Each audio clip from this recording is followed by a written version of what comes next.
Peace, world. Thanks for pressing play on another Pay Me No Mind sports and entertainment video. Some morning wood. Very light day. This one really should stay kind of quick. Just a quick entertainment note. I was a huge Matrix fan of the first one. The second one was I think when I first saw it, I liked it. Repeat watches, I think it was less and less for me. Although the great Roy Jones Jr. smashed it, Jada Pinkett in there. But I was a huge fan of the first one, and of course the whole concept behind the Matrix, went on to represent so much. To be a rather deep construct, the rap world picked it up. Guy I'm getting ready to talk about, Vasiliy Lomachenko. His nickname is high tech, but he does a lot of some of the branding around him is Matrix related. So I say all this to say there's a Matrix 4 that's in development, kind of far along in development. And Keanu Reeves will be reprising his role as Neo, as well as Carrie Ann Moss, I think is her name, Trinity. She'll be back. I thought there was one more person who was confirmed is coming back. But yeah, it's a thing. And I'm hoping that they could get it right, but I don't have a lot of confidence in it. I just think the original storytelling, the original, how they laid everything out was pretty phenomenal. Don't get me wrong, some of the philosophical, the dialogue in the final movie, I don't know if it was Revolutions, or I don't even remember what the subtitles were for those, the second and the third. But I can't remember it off the top of my head. But some of those different discussions from different characters, the Oracle, not so much the Keymaster, but the cat that looked like the cat that in the room with the white suit on that looked like the Colonel of KFC. It was some deep discussions that were had and further kind of advanced the whole Matrix concept and where you are. I don't want to get all into the plots and all of that. That's a whole different discussion. But anyway, part 4 is on the way. And one interesting thing that just blew my mind. I always knew that it was a pair of brothers. I think it was the Wachowski brothers or something, who were the original guys who created it, The Matrix, and I think wrote it and directed it, I believe. And those two guys, those brothers, are now sisters. This blew my mind.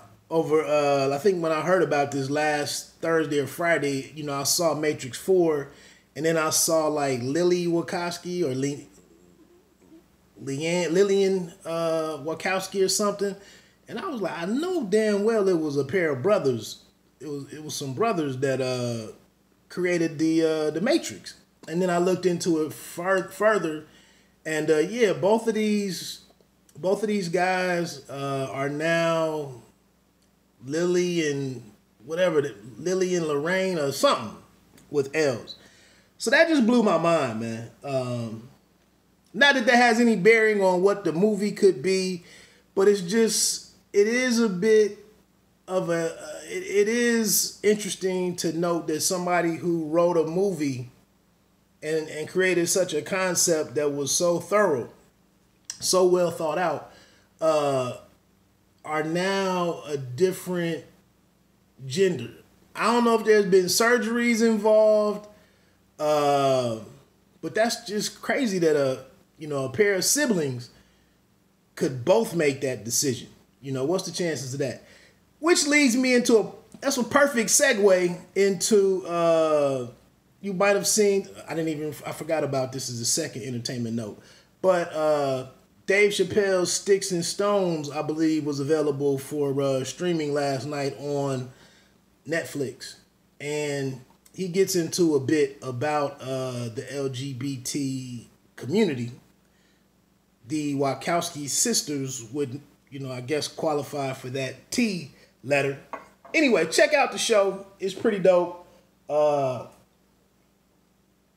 I haven't always been the biggest Dave Chappelle fans in terms of just flat out comedy, but he's always, managed to stir the pot, and always had like some real thought provoking and intellectual comedy. So, and I get. I won't go into the things about his style that I don't like, but the show is pretty dope. It's standard. It's his standard fare. But yeah, the bit on the whole LGBT and Q community was again thoughtful. So check that out. Yeah, that's Dave. Entertainment-wise, I believe that's about it. Besides the fact that, man, 2019 has been horrible for the box office. I mean, for the movie theaters. Besides Endgame, I haven't seen a trailer that, moved me in any way, I don't believe. There's nothing on the calendar, I don't think, for the rest of the year.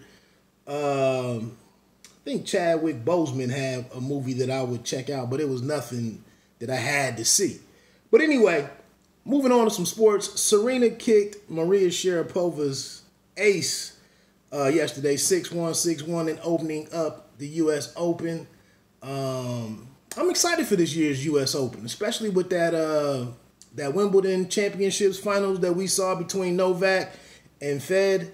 I'm excited about it. And then, some of the different women who've emerged on the scene, with golf, Bertie's out there,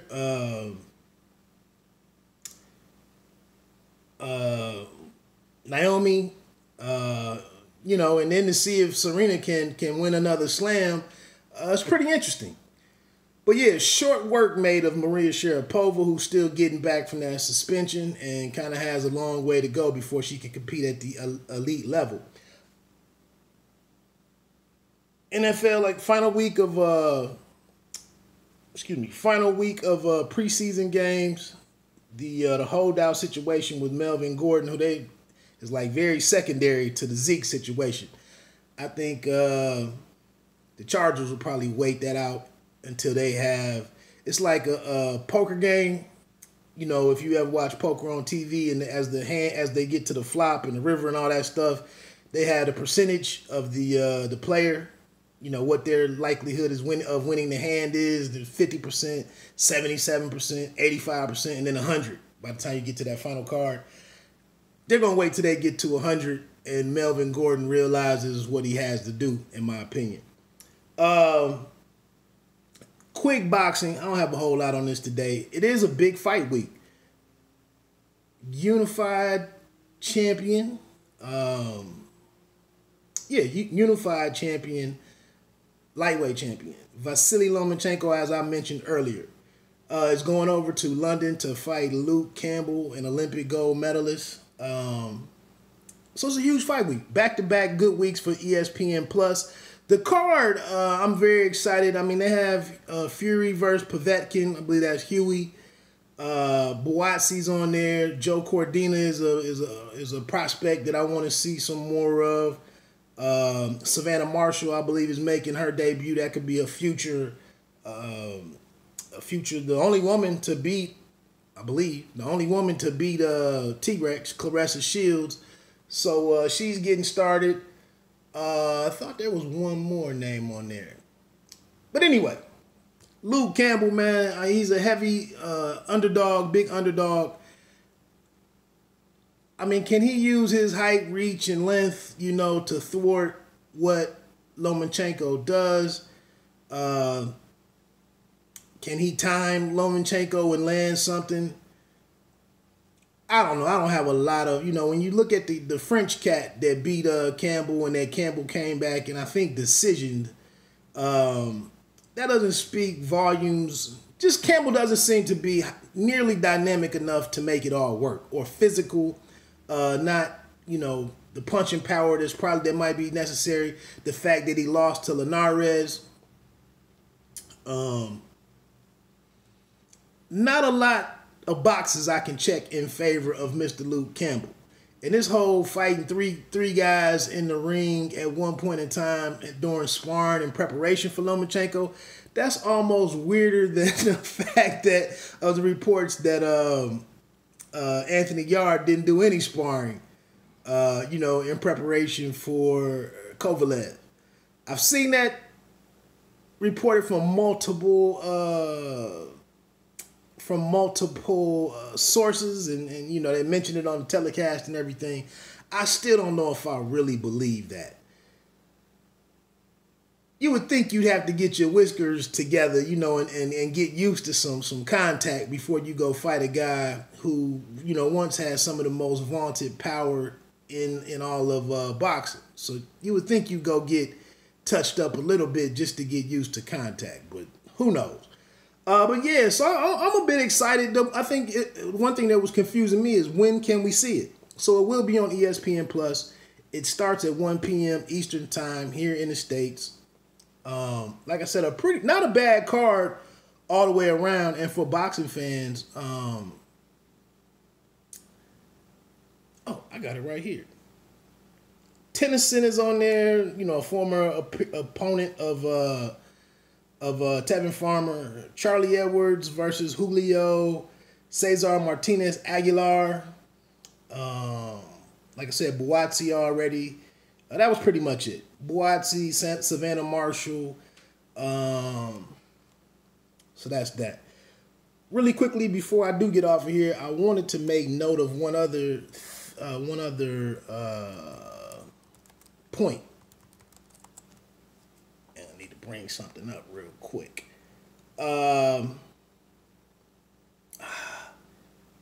Did me dirty. So we're going on back and forth about the apps and the new platforms for boxing and all of these new platforms develop this new investment, this new interest in boxing. I haven't heard too many people say word first about the UFC Fight Pass, I believe is what it's called. Luda Bella's been over there doing, been featuring or showcasing some of his Broadway boxing cards over there. And this Thursday on UFC Fight Pass is another show, another Broadway boxing. I think that's what it's under that banner or whatever. Some interesting names on there. Heavyweight Stefan Shaw is on there. A sparring partner. He's worked the camp for Deontay Wilder for a couple of fights. Alicia Napoleon is on there. I just was trying to bring it up. But anyway, that's Thursday night. And it's a pretty deep card. But I guess my question was, who's checking out UFC Fight Pass? I don't even know how much it costs. I'm kind of tapped out on subscriptions, so it's just not one that I can add to my to my not portfolio, but my lineup of apps for boxing right now. Just not something I can do. I guess I can go on and get HBO now that Game of Thrones is over.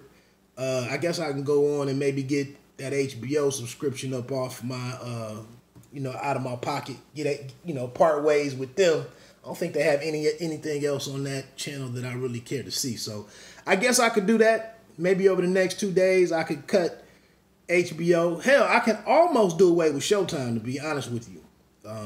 They've turned into primarily being although there's some hints that they're getting ready to announce some kind of schedule or make some kind of announcement for the remainder of 2019. But other than that, I mean, it's Showbox pretty much. And so, is anybody out there, any boxing fans having any love for, obviously there's not the names, the boxing names that are over there that would make someone jump on, you know, sign up for another subscription, another login, another password. Obviously, they don't have that going for them, but it is an opportunity to see. I told you, man, I'm a pipeline guy. I want to know what's in the pipeline and see some of these guys before they get too big and the politics and the money get involved, and, you know, the hunger changes and the focus changes and all of that. So I'd be, like I said, I'm gonna look into what I can move off of my my app list, my paid or subscription based apps, and maybe I can fit in UFC Fight Pass. The one thing is, I don't really care to watch the UFC whatsoever. I used to watch the ladies. I mentioned this before. I used to watch the females a bit more. But yeah, I can't do much at all with the UFC. So for me to get an app that's, although I guess, you know, if Dana White gets this Zuffa boxing going here in October, you know, and they add their own cards to the mix, then, you know, maybe that's an incentive for me to check it out. And I wonder if they might have a free, you know, trial period that maybe I can take advantage of this Thursday night. So that was pretty much it. You know, hey, I appreciate any of the new followers, new subscribers to the channel. You know, the comments, any time spent here supporting the channel. Please consider becoming a subscriber. Please hit that like button if you rock with any of the topics that I cover. Or that's pretty much that. I really wanted to see who else was on this card. I thought it was one name that I wanted to mention.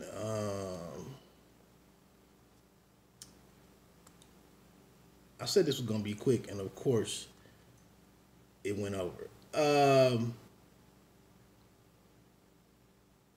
Oh, Callie Reese. I'm sorry.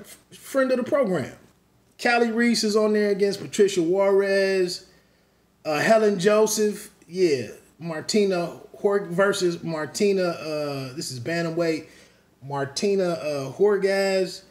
Who else was on there? Adrian Sosa. A couple other guys. So Stephen Shaw is actually fighting Willie J. Jr., who's a cat from next door in Indianapolis. Didn't have a good showing a while ago on Showbox. He's 8-2-1. Stephen Shaw is 11-0. I got an interview with Shaw on the playlist, so if you go down and check that out, you can you know, you can get to know Stephen Shaw. He's a guy that could make some noise. Callie Reese, like I said, good interview. She's a great interview. She's representing some causes with the indigenous people of this country. Helen Joseph is a the thing with DeBella, and this is a card from Foxwoods Resorts, Mashantucket, Connecticut.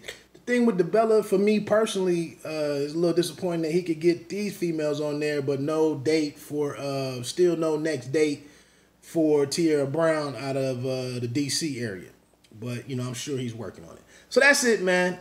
Does anybody, you know, have room in your boxing following and what you're paying out to watch boxing? Does anybody have any room for UFC Fight Pass? Or is it just a little too early at this point with not enough, you know, big-time names on there for even the most diehard boxing fan? Let me get on out of here, man. Have a phenomenal day. Don't just be somewhere, but be somewhere. Bite down boxing. Don't let them count you out. 1.